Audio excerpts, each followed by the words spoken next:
The name Luma means dark lips, though Hassan and Sassan al-Mufleh chose it for their first child less because of the shade of her lips than because they liked the sound of the name. Short, endearing, and cheerful, in the context of both Arabic and English. The al-Muflehs were a wealthy, westernized family in Amman, Jordan, a teeming city of 2 million, set among 19 hills and cooled by a swirl of dry desert breezes. The family made its fortune primarily from making rebar, the metal rods used to strengthen concrete, which it sold across Jordan. Hassan had attended a Quaker school in Lebanon and then college in the United States at the State University of New York in Oswego, the same college as Jerry Seinfeld, he liked to tell people. Luma's mother, Sassan, was emotional and direct, and there was never any doubt about her mood or feelings.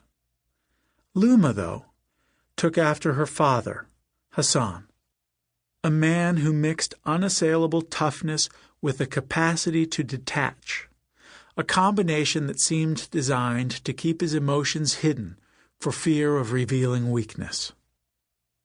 "My sister and my dad don't like people going into them and knowing who they are," said Inam al-Mufleh, Luma's younger sister by 11 years, and now a researcher for the Jordanian army in Amman. "Luma's very sensitive, but she never shows it. She doesn't want anyone to know where her soft spot is." As a child, Luma was doted on by her family, sometimes to an extraordinary degree. At the age of 3, Luma idly mentioned to her grandmother that she thought her grandparents' new Mercedes 450 SL was beautiful. The next day, the grandparents' driver showed up at Hassan and Sassan al-Mufleh's home with a gift, a set of keys to the Mercedes, which, they were told, now belonged to their 3-year-old daughter. Hassan, too, doted on his eldest child. He had high expectations for her, and imagined her growing up to fulfill the prescribed role of a woman in a prominent Jordanian family. He expected her to marry, to stay close to home, and to honor her family. From the time Luma was just a young girl, adults around her began to note her quiet confidence, which was so pronounced that her parents occasionally found themselves at a loss. "When we would go to the PTA meetings," Hassan recalled, "they'd ask me, 'Why are you asking about Luma? She doesn't need your help.'" Sometimes Luma's parents found themselves striving to please their confident daughter, rather than the other way around. Hassan recalled that on a family vacation to Spain, when Luma was 10 or 11 years old, he had ordered a glass of sangria over dinner, in violation of the Muslim prohibition against drinking alcohol. When the drink arrived, Luma began to sob uncontrollably. She said, "I love my father too much. I don't want him to go to hell," Hassan recalled.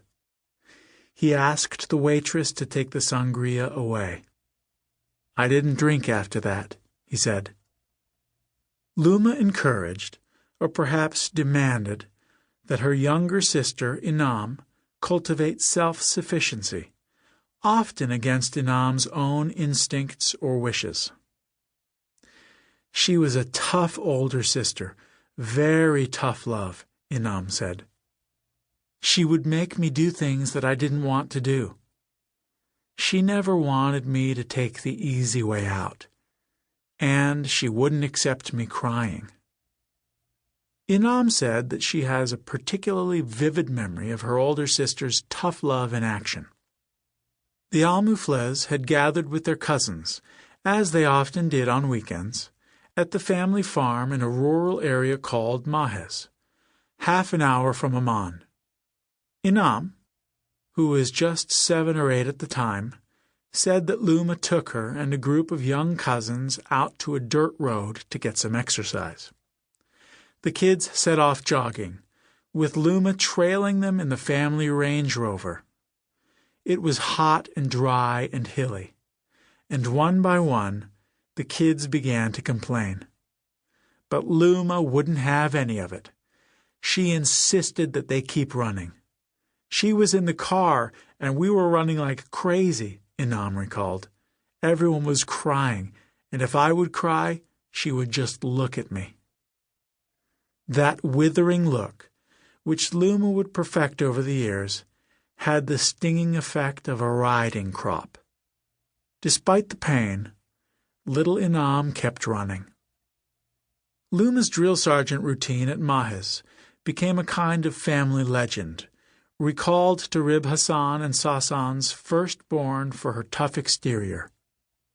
The family knew another side of Luma, one that others rarely encountered, that of a sensitive, even sentimental young woman with a deep concern for those she perceived to be weak or defenseless. Luma laughed along with everyone else. She enjoyed a good joke and a well-earned teasing, even at her own expense. But jokes aside, Luma's tough love had its intended effect. "I wanted to prove to my sister that I could do anything," she said. "I always remember that my sister pushed me, and I found out I was able to do it." The Al-Muflehs were intent on raising their children with their same cosmopolitan values. They sent Luma to the American Community School in Amman, a school for the children of American expatriates, mostly diplomats and businessmen, and elite Jordanians, including the children of King Hussein and Queen Noor.